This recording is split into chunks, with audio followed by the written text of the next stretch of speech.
Have you ever stayed up till like 3 in the morning, just busting your hump to get something over the line that was actually due like a week ago? Or just dreaded your boss coming to talk to you about a project that just like isn't going to happen in the timeline that you said it was? Hello, Peter. What's happening? Well, we've all been there, or at least I know I have. But today you're in luck, because we're gonna go over the 5 lessons that I've learned that I like to teach everyone to make sure you don't do that again. Let's get into it. Hi, everybody. Hi, Dr. Nick. If you're wondering who I am, my name is Graham Bischoff. I've been in this ecosystem for 15 plus years. Man, every time I say that, it makes me feel old. Anyway, I've also run a successful consulting company, and today I just want to walk you through the 5 lessons that I've learned over the course of my time here, especially when it comes to projects and project management specifically. So first, we'll talk about like how to respond when executives come knocking on your door. We'll talk about making sure that you have a good project plan set up in the first place. Talk about expectations over execution, and what that means to me. Talk about how to send status reports, and then finally, we'll talk about like putting together meetings to go over the current status on some cases. So let's begin. No, I'm just kidding. Listen, most of the time, your executives won't run up or like just blatantly yell at you if you're behind on a project or delayed. It very rarely happens. You destroyed all the goodwill created by your kidnapping. Your job relied on your ability to keep secrets and spin the truth. I just cannot imagine a way in which you could have up more. Yeah, so that's probably not going to happen. But, you know, they will tell you in kind of like vague, uncertain terms that like they're unhappy. This actually happens a lot with new consultants that we bring on who are training most of the time, who we tell like, hey, like all this stuff is important, and then they forget to do all of this stuff. And then our clients are never like, we're fired, we hate you forever. Usually what they say is like, hey, like I paid for a lot of stuff, you've been doing things, which is great, but like we didn't get what we were expecting to get. What's up with that?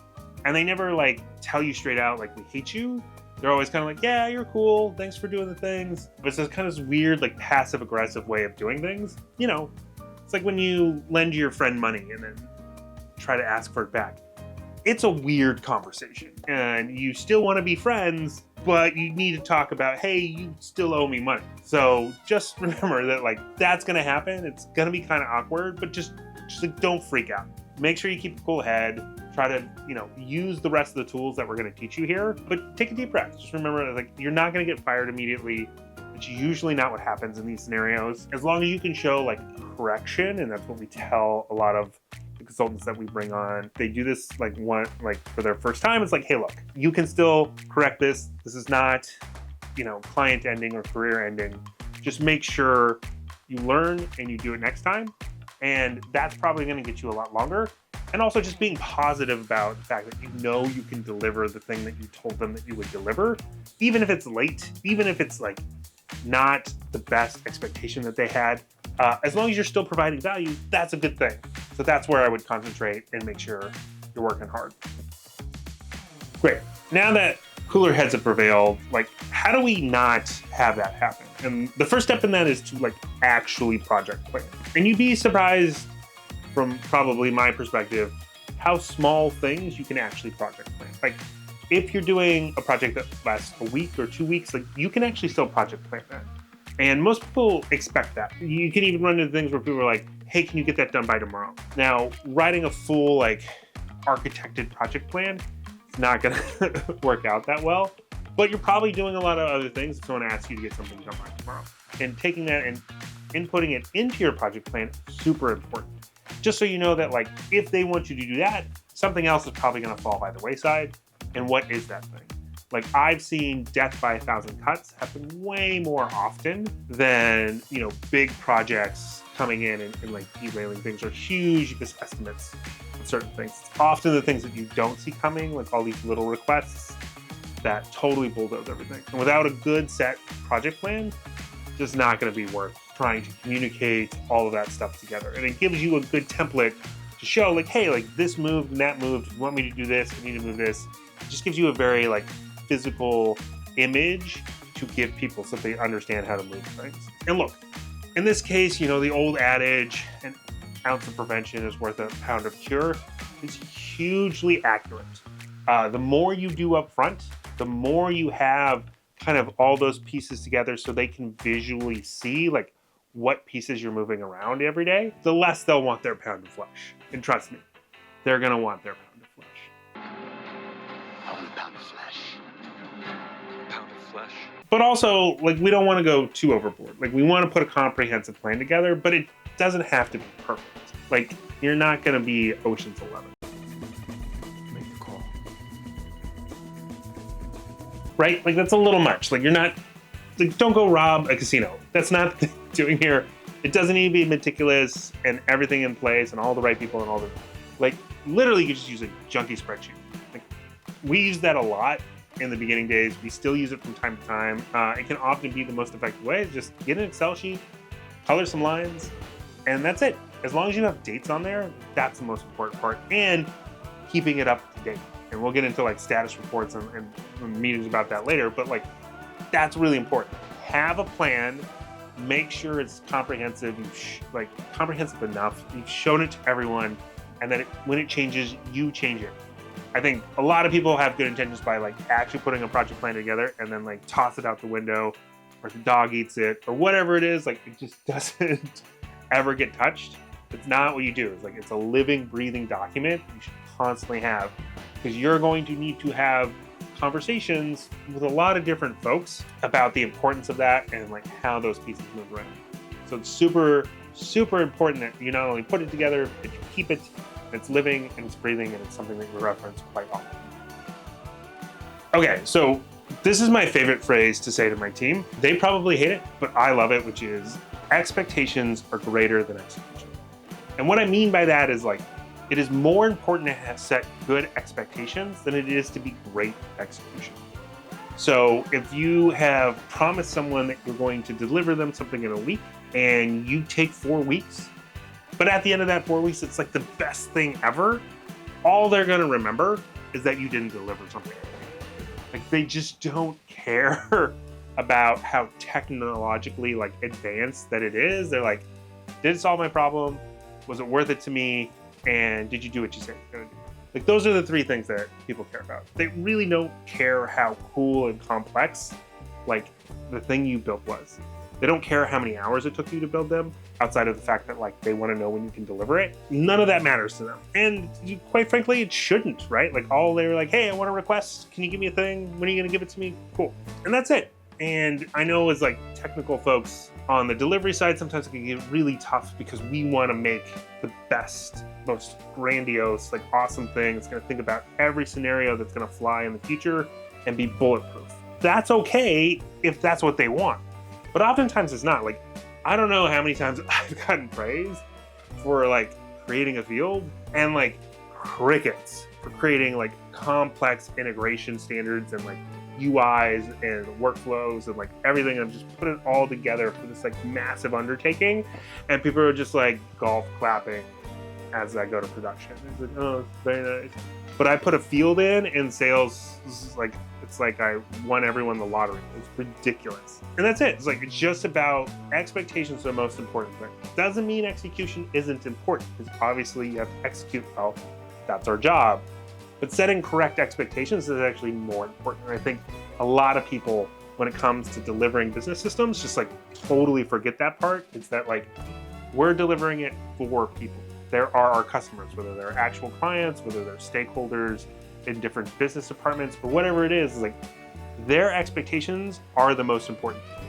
We need to make sure that we understand that and that we're doing all that we can to fulfill that. And if there was no other message that I could give you in this video, it's that like, expectations and expectation settings are super, super important. Please, for the love of whatever, just like, try to set better expectations. Your life will be so much easier.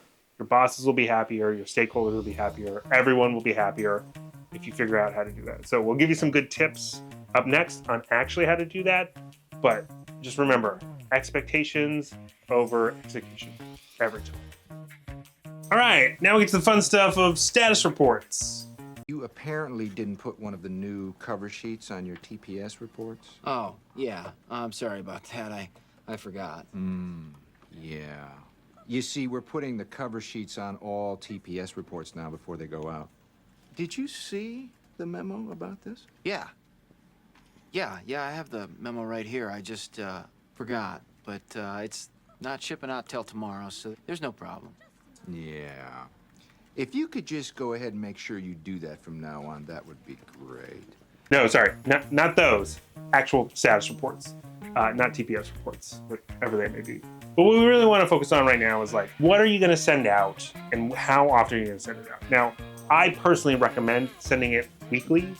I find that to be the most common one. And there may be other instances where you have to do stuff daily, depending on how urgent whatever it is you're delivering is, or how important it is to the company or the teams that you're interacting with, or whatever it is. But typically weekly is like fast enough that everyone's kind of on the same page and not, so overburdening that people will ignore it. Those are too much common. Even weekly, some people may ignore it, but it's always better to like over-report than under-report. Go back to the previous segment about expectations over execution. Like over-reporting is good.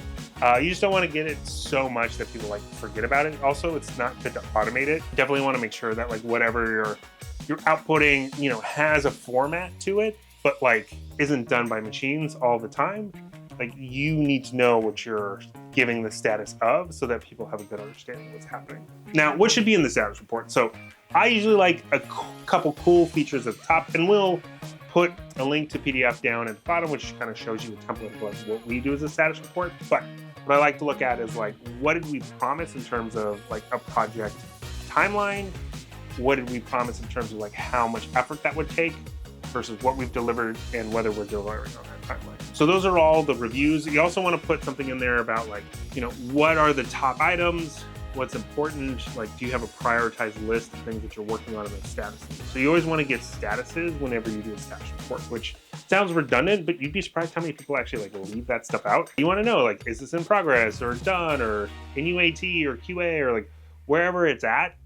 People always want to know, and they want to be able to see it at a glance. They don't want to have to like dig into 8 things. And the final thing I'll say on that is like, for the status report, don't make it 8 pages. Like, try to keep it concise. Like, if you can get it to under 2 pages, that's ideal. Don't want this to be something that people aren't going to read. You want them to pay attention, and you want them to be able to have a quick glance at what's going on. So again, you want to make sure you have like a summary of here's the timeline, here's the effort we put into that. Like a percentage is usually pretty good of like where we're at in that timeline, whether we're ahead or behind, and then in like itemized list of the top priorities and their statuses. And putting all that together, that'll be a pretty good status report. And then again, you want to set up a specific cadence in which you're going to put that out. And I recommend weekly. Mondays are usually best to send those out.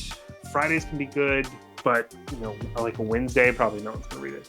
So just make sure you're fitting it into a good time frame. And then the next thing you're gonna do is you're gonna follow up on some other cadence where you actually meet with them and you review the report directly.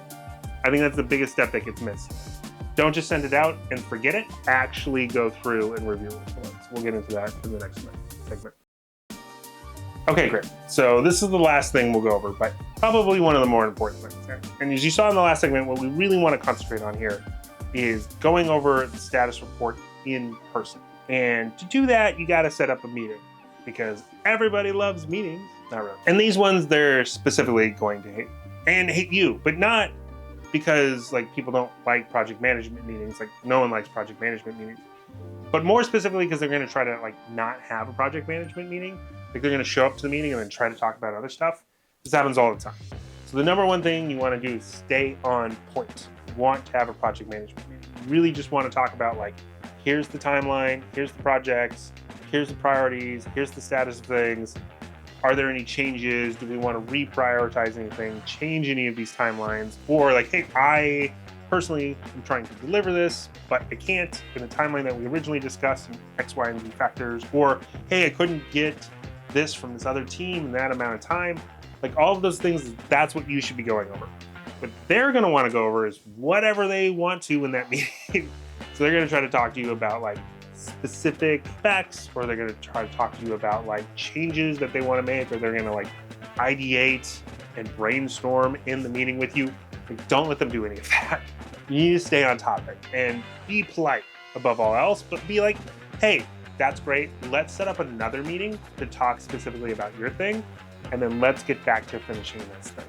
If there's time at the end of your meeting, you can kind of open up the meeting if you want, like once you've gone over all the project management stuff, once you've all reviewed the status report and made sure that there are no changes and everyone's A-okay for the timeline that you all agreed to. But that rarely happens. If it does, great, then you can talk about whatever you want. But until that happens, like, make sure you're dialed in to getting all of the answers and making sure everyone's on the same page before you leave that meeting. And then after that meeting, also send a recap of everything that's going on and what's happening.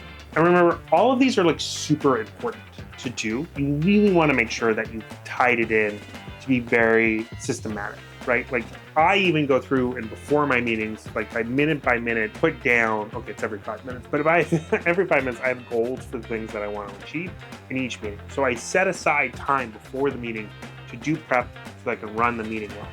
And this is super important just to stay on task.